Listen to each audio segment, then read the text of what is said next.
Bismillahirrahmanirrahim. Assalamualaikum warahmatullahi wabarakatuh. Pada kesempatan kali ini kita akan belajar di kelas 3, tema yang pertama, subtema yang pertama, pembelajaran yang kedua. Tetapi sebelumnya, bagi kamu yang belum subscribe, silahkan subscribe dulu ya. Pencet tombol like, kemudian share channel Guru Kelas 3 agar channel ini dapat terus berkembang dan memberikan manfaat bagi kita semua.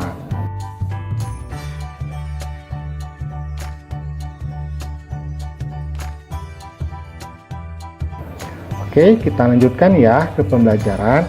Nah, coba diperhatikan, di sini ada gambar. Gambar apakah ini? Iya, betul. Ini adalah gambar nyamuk.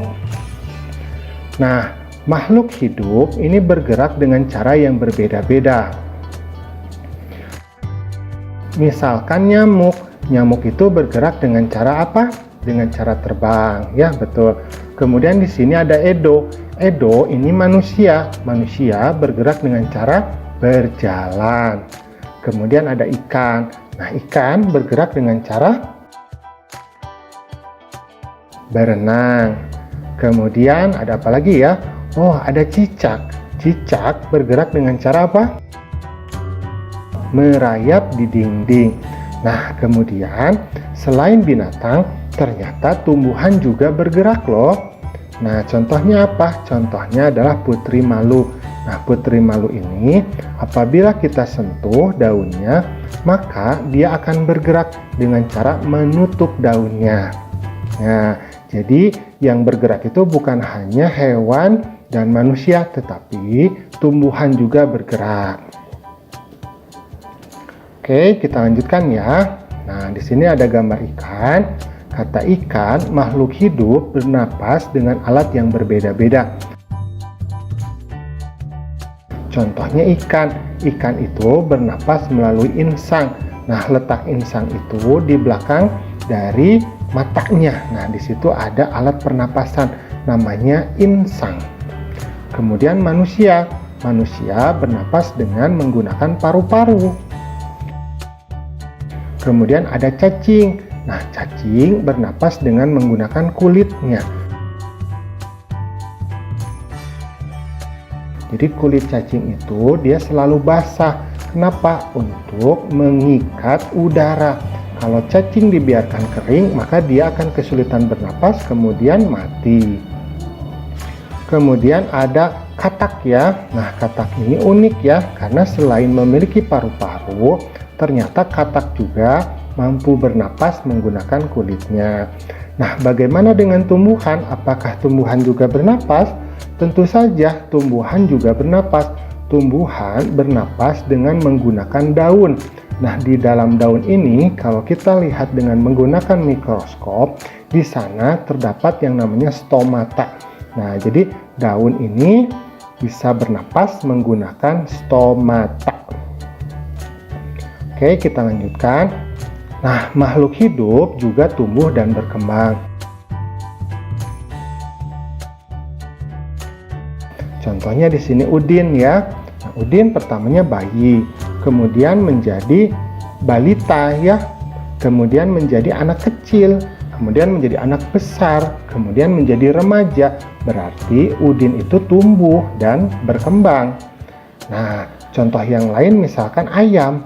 Ayam itu awalnya adalah telur. Dari telur menetas menjadi anak ayam. Kemudian menjadi ayam remaja. Nah, yang terakhir menjadi ayam dewasa. Nah, makhluk hidup juga berkembang biak.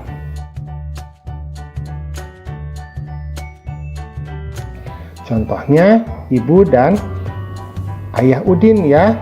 Awalnya mereka berdua, kemudian muncul kakak udin, kemudian muncul udin. Nah, berarti makhluk hidup itu bisa berkembang biak dari laki-laki dan perempuan. Kalau di hewan berarti dari jantan dan betina. Nah, termasuk juga tumbuhan ya. Tumbuhan itu awalnya dari biji, kemudian dia muncul tunas, kemudian dia tumbuh besar sehingga menjadi pohon yang besar. Setelah menjadi pohon yang besar, maka tumbuhan itu akan mengeluarkan biji lagi. Nah, karena itu kita bisa katakan bahwa makhluk hidup itu dia berkembang biak. Nah, kemudian makhluk hidup juga memerlukan makanan dan minuman.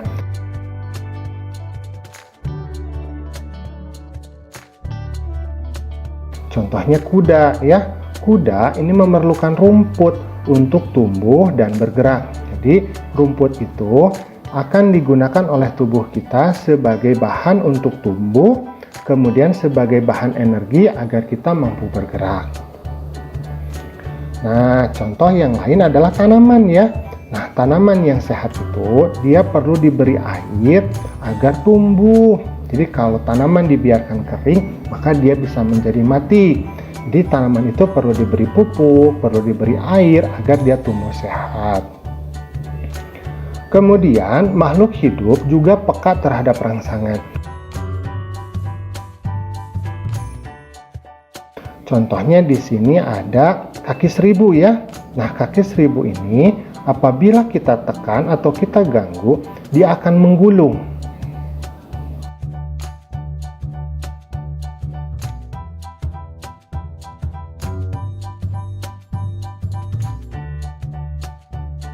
Nah, jadi seperti ini. Nah, bagus ya.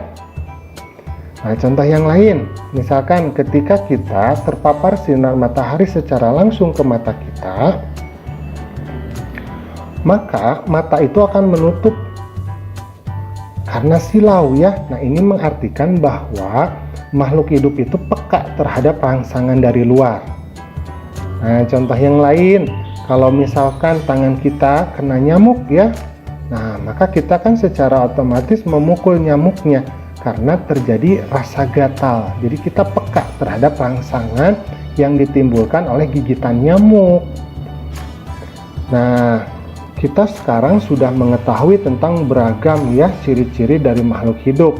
Nah, dengan mengetahui ciri-ciri dari makhluk hidup, maka kita mengakui bahwa adanya Tuhan yang Maha Esa yang menciptakan alam semesta. Nah, tentang ketuhanan ini bisa kita lihat di dalam sila pertama dari Pancasila. Jadi sila pertama dari Pancasila itu berbunyi ketuhanan yang Maha Esa. Nah, lambang sila yang pertama adalah bintang. Letaknya berada di tengah perisai dari Garuda Pancasila. Nah, bagaimana cara kita untuk mengamalkan sila pertama itu? Yang pertama adalah kita harus percaya terhadap Tuhan yang Maha Esa. Jadi masyarakat Indonesia itu dia harus percaya adanya Tuhan yang Maha Esa. Yang kedua, kita harus menjalankan perintah Tuhan dengan baik. Jadi kalau orang Islam beribadah ke masjid, kalau orang Kristen beribadah ke gereja, dan seterusnya. Kemudian yang ketiga, kita harus mampu menghargai kepercayaan orang lain. Kita memiliki tetangga berbeda keyakinan agamanya, maka kita harus saling menghargai. Kalau kita tidak bisa menghargai, maka akan tercipta permusuhan di antara manusia, dan itu hal yang tidak kita inginkan bersama. Kemudian yang keempat, kita juga harus selalu bersyukur kepada Tuhan yang Maha Esa. Dengan cara apa? Dengan cara mengelola segala apa yang telah Tuhan berikan kepada kita dengan sebaik-baiknya. Jadi kalau punya tumbuhan kita rawat, kalau punya hewan peliharaan kita rawat, tubuh kita juga kita harus rawat ya. Jadi selalu bersyukur kepada Tuhan yang Maha Esa dengan cara mengelola apa yang kita miliki dengan sebaik-baiknya sesuai dengan keinginan Tuhan. Nah, alhamdulillah pembelajaran kita pada kesempatan kali ini sudah selesai. Terima kasih ya sudah mau menyimak. Assalamualaikum.